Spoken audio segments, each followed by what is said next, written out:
apa sih? Ya, cirinya adalah matanya besar, ya, ini jidatnya gede, ya, ya.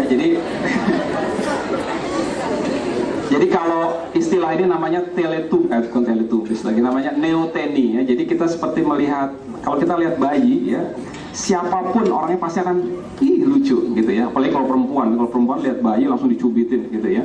Sebenarnya itu bullying, gitu ya, kekejaman, gitu ya. Tapi di Indonesia biasa, gitu ya. Jadi ini contohnya, ya. Jadi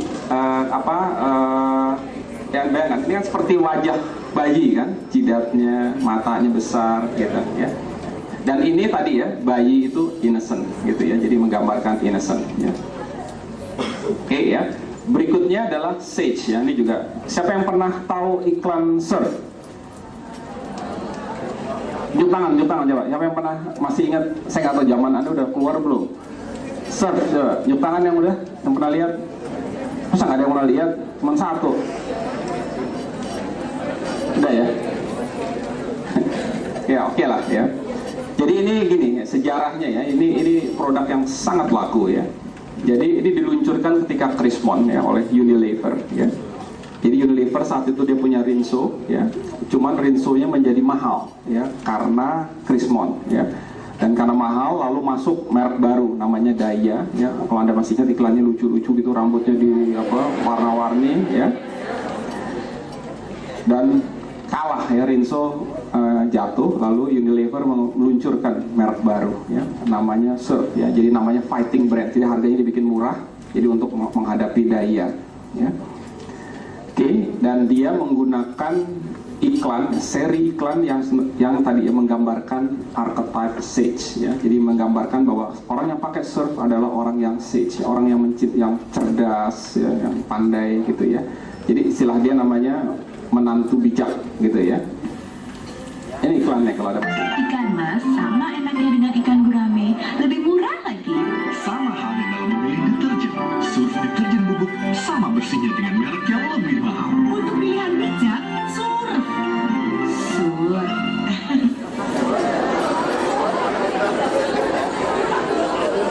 Anda bisa lihat kan ya, si menantunya bilang gitu, oh jangan beli yang mahal, yang murah karena sama kok rasanya gitu ya. Jadi menggambarkan kecerdasan ya. Ketika iklan ini dimunculkan ya, awal-awalnya ya banyak sekali ibu-ibu ya, kalau bilang wah kalau cari menantu yang kayak gitu tuh pinter gitu ya. Tapi begitu iklannya berseri, ibu-ibunya berubah pendapat. Jangan gitu cari menantu, ngatur saya gitu ya. Jadi berubah gitu ya. Tapi yang saya mau tunjukkan adalah tadi ya, Sage-nya ya. Oke, sekarang kita masuk ke bidang baru ya, new unconscious ya. Ini ada aliasnya ya, namanya modern unconscious atau non conscious supaya tidak tercampur ya dengan tadi ya, dengan Freud atau Jung ya. Ini istilah-istilah saja ya. Buku populernya Anda bisa cari di perpustakaan ya. Oke, ya. Oke, saya akan cerita tentang dua hal saja ya. Jadi yang pertama namanya priming ya. Jadi ini ada sebuah contoh gitu ya. Jadi saya selalu membuka ini dengan gejalanya seperti apa ya. Jadi ini tahun berapa nih saya lupa nih. Jadi pesawat ruang angkasa Amerika mendarat ya di Mars ya. Begitu masuk ke Mars ya, semua selama sebulan itu media isinya itu ya, pendaratan di Mars. Dan pada saat yang sama ternyata ya, ini perusahaan coklat Mars ya, Anda tahu ya coklat Mars ya, itu mengalami lonjakan penjualan ya. Jadi pertanyaannya adalah ada kaitannya nggak sih gitu ya, gitu. Dan jawabannya tentunya kalau dari studi psikologi bilang ya ada kaitannya. Itu yang disebut dengan priming ya. Jadi ini definisinya ya. Dan ini teorinya ya. Jadi teorinya adalah bahwa kalau kita mempersepsi biasanya nanti langsung menggerakkan kita gitu ya. Jadi ini teori yang sangat berkembang gitu ya. Jadi banyak kali dipakai ya, dan sampai sekarang. Dan nanti kan saya kasih contoh yang lain ya. Sekali lagi kalau tertarik cari bukunya tadi saya kasih di perpustakaan. Oke ya. Ini ada satu studinya menarik nih ya, Anda bisa kerjakan dengan gampang sebenarnya ya. Jadi ada partisipan, jadi kami biasanya menyebut menjadi menjadi objek, itu namanya partisipan, ya, diminta untuk mengisi survei, ya, pura-puranya, ya. Lalu kalau saya jadi eksperimenternya, saya ambil ballpoint, ya, secara random. Jadi saya ambil dari kantong saya, yang satu warnanya ini, ya, oranye, ya, yang satu warnanya hijau. Jadi satu orang secara random. Jadi random tadi secara acak, ya. Oke, kamu dapat yang apa? Jadi nggak saya pilih gitu, ya. Lalu sudah itu mereka, jadi pennya itu warnanya oranye, misalnya yang pertama, ya. Lalu dia disuruh menulis. Saya tanya, Anda buku apa sih yang baru Anda baca? Nanti dia bilang apa ya sekarang buku Anda baca apa? Anda kok tanya buku apa?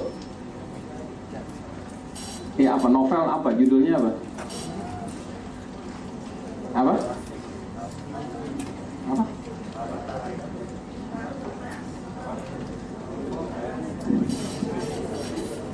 Layangan kertas, oh perahu kertas, ya. Perawan, ya. Oke, perahu kertas misalnya. Jadi dia tulis perahu kertas. Jadi ballpennya itu warnanya oranye, tintanya oranye, lalu dia suruh menulis, ya, di kertas kuesionernya itu perahu kertas, ya. Maksudnya apa? Maksudnya adalah supaya dia tuh terpapar dengan warna oranye itu, ya. Nanti juga orang yang dapat hijau, ya, hal yang sama, ya.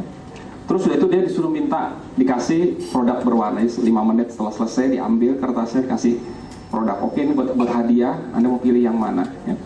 Jadi ada yang warnanya oranye, ada yang hijau, ya, atau lainnya, ya.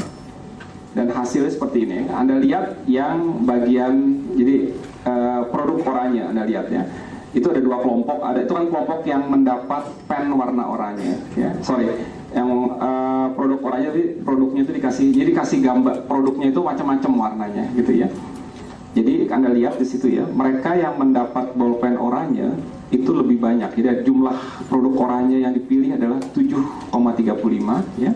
Nanti satunya lagi di sebelahnya, ya, bawahnya itu Anda lihat yang bolpen warna hijau cuma dapat 5,63. Jadi lebih banyak yang warna oranye, ya. Kata SIG di bawah itu artinya secara statistik signifikan, ya.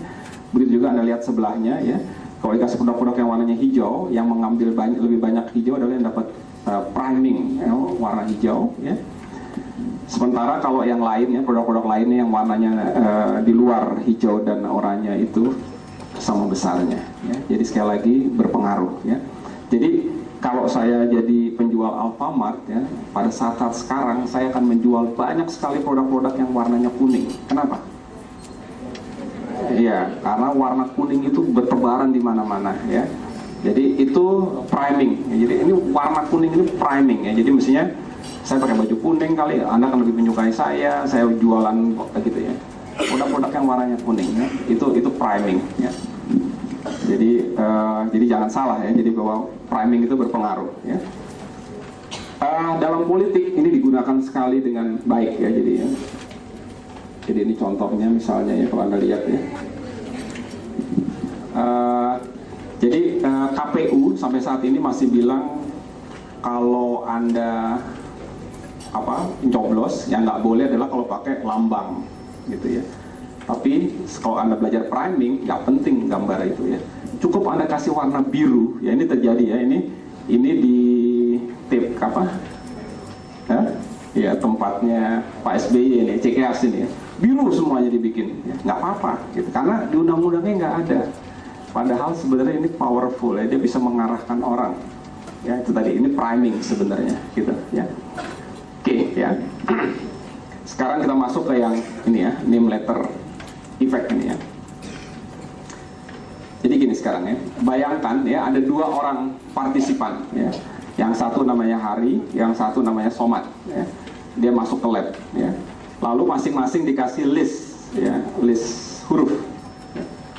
Jadi tugasnya adalah kasih tanda silang, ya, pada salah satu huruf, ya, dari pasangan berikut, ya. Pasangan pertama, ya, untuk yang Hari pasangannya gini, Y dengan D, ya. R dengan F, G dan R, gitu, ya. Terus yang Somad pasangannya seperti ini, ya. B dengan D, A dengan C, gitu, ya. Nah, apa yang terjadi, ya? ternyata nanti yang dipilih seperti ini ya. Jadi kalau Y dengan D, Y, R dengan F, R ya, oleh si Hari. Yang Somad itu B dengan D, D ya, gitu ya. Anda bisa baca di sini sebenarnya kan ya, Hari itu Somad gitu ya. Jadi teknik ini digunakan pertama kali oleh Newton ya tahun 85, dan dia menyebutnya sebagai name letter effect gitu ya. Jadi letters of one's own name are more attractive than other letters gitu ya. Jadi ini namanya name. Jadi gejalanya ya, kalau kita milih huruf yang sesuai dengan nama kita, itu namanya NLE ya, name letter effect.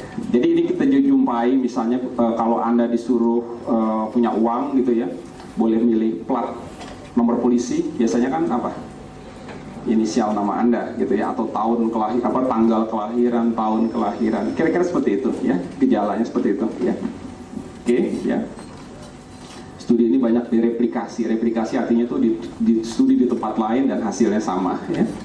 Pada 12 bahasa di Eropa ya, dan di Jepang ya, dengan hiragana ya. Dan ini secara khusus misalnya mahasiswa lebih menyukai inisial nama belakang keluarganya ya, karena mereka akan meneruskan ininya ya, orang tuanya. Sementara kalau wanita dia nama depannya, karena nanti setelah menikah nama belakangnya akan berganti gitu ya. Terus name letter effect itu berganti namanya menjadi initial letter pas ya, karena yang diteliti biasanya cuma inisial namanya saja ya. Lalu apa teorinya ya? Ada yang menjelaskan, namanya implicit egotism ya. Jadi ini ginilah, jadi pokoknya kita, egotisme itu artinya sama ya seperti egoisme, tapi kalau egoisme biasanya suka kecampur dengan ada isme ya, pandangan yang mengatakan bahwa sesuatu yang menguntungkan dirinya sesuatu yang bagus. Jadi ini supaya tidak disebut, supaya tidak kecampur dengan egoisme ya, dengan pengertian tadi, maka digunakanlah egotisme gitu ya.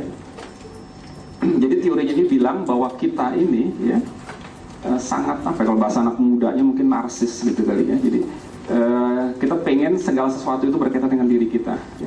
Jadi bukan cuma nama, inisial nama, tapi juga hal-hal yang lain ya. Oke ya. Jadi misalnya berkaitan dengan tempat tinggal ya. Jadi di Philadelphia ya, dari sini ada studinya semuanya ya. Banyak sekali orang yang namanya Philip katanya ya, di depannya P dengan P ya. Jadi ini juga sama ya, kalau dentist katanya banyak sekali yang namanya Dennis, ada D dengan D gitu ya. Dan ini juga ada juga studi menemukan bahwa ini juga berkaitan dengan pilihan pasangan hidup gitu ya. Ya misalnya gitu ya. Ada yang kenal, mungkin nanti Anda mesti tahu nih nama siapa gitu ya. Kalau nggak lulus di psikologi ya.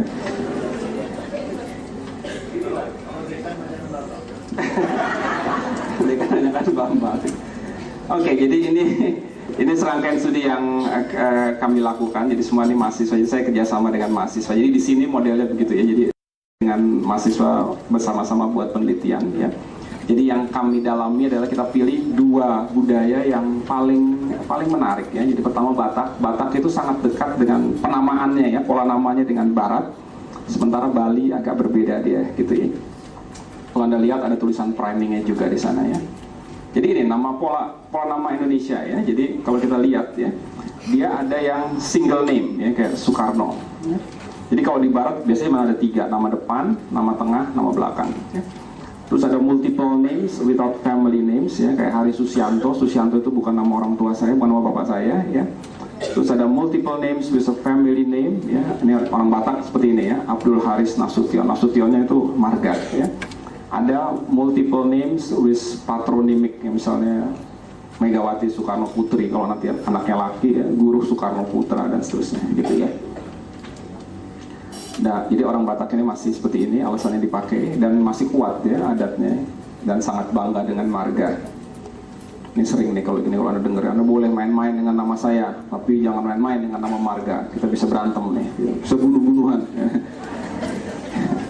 Gitu ya. Jadi Dan prediksi Pelham gitu ya, di collectivistic culture, jadi mereka membagi antara tadi ya collectivistic, satu lagi individualistik ya. Individualistik itu Amerika gitu, kalau collectivistic kita ya. Jadi family names biasanya akan lebih disukai daripada first name ya. Jadi kalau hipotesanya seperti ini ya, jadi apa ya? Kalau NLS itu name letter score ya, jadi score ya. Nilai dari nama belakang, inisial nama belakang akan lebih tinggi daripada nama depan ya, untuk orang Batak. Ya, kalau non Bataknya terbalik karena mereka tidak mempunyai kebanggaan pada marga. Ini asumsi saya ya tentunya ya. Anda lihat di sini ya. Batak pria masuk sama seperti apalagi ya, kalau perempuan nanti akan ganti ya. Kalau non Batak dia akan karena nggak punya kebanggaan terhadap marga, maka dia akan nama depannya yang lebih penting gitu ya. Jadi studinya dua kelompok Batak dan non Batak ya. Siswa SMU ya, inisial nama depan nama belakangnya harus beda karena kalau nggak susah membedakannya ya. Usianya seperti ini, 36 partisipan. Oke ya, jadi kuesionernya ada 4 macam gitu, mereka mengisinya secara berkelompok gitu ya. Ada cover story, jadi cover story itu artinya gini, bukan itu ya, bukan kayak cerita ya, tapi kalau kita ngomong partisipan data kita mesti bilang ini penelitian tentang apa sih gitu ya, itu cover story ya. Kita bilangnya mengevaluasi stimulus sederhana, studi dilakukan di luar negeri, sekarang di Indonesia gitu ya. Terus mereka harus melakukan informed consent, artinya mereka menyatakan bahwa mereka ini mengisi dengan sukarela ya, dan bersedia nanti datanya dipakai ya. Terus baru tugasnya, tugasnya adalah merating tiap huruf dari alfabet ya, dari setiap huruf itu dia mesti menyatakan apakah sangat tidak suka sampai sangat suka gitu ya. Jadi semakin tinggi angkanya berarti sangat suka. Terus dikasih distraction ya supaya nggak curiga ya. Jadi suruh ngisi W, X, Y, huruf terakhirnya apa gitu ya. Gampang lah inilah biasanya. Terus diisi baru kita minta nama dianya ya, dia harus tulis nama lengkapnya, nama panggilan di rumah, di sekolah. Karena misalnya ada aja yang nama di sekolah nama lengkapnya itu Ribut Cahyono gitu ya. Nama panggilannya Pak D misalnya gitu ya. Anda mesti kenal itu orang itu ya kalau nama panggilannya. Jadi makanya kita mengecek dengan ini ya. Itu juga nama ayahnya untuk ngecek bener nggak sih dia Batak atau bukan. Terus kita cek namanya hypothesis awareness. Dia nggak boleh sadar ketika ngisi bahwa oh saya mau dicek nih namanya gitu ya. Jadi kita minta gini, jika diminta menebak apakah tujuan penelitian ini.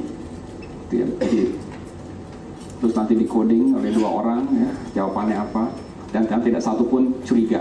Jadi mereka pikir ala ini cuma tes psikologi, ini mengetahui kecerdasan saya, mau konsentrasi gitu ya. Oke lah, sukses kita berarti ya. Oke, ini ada rumusnya, saya lewatin gitu ya. Nah, lihat hasilnya sekarang ya.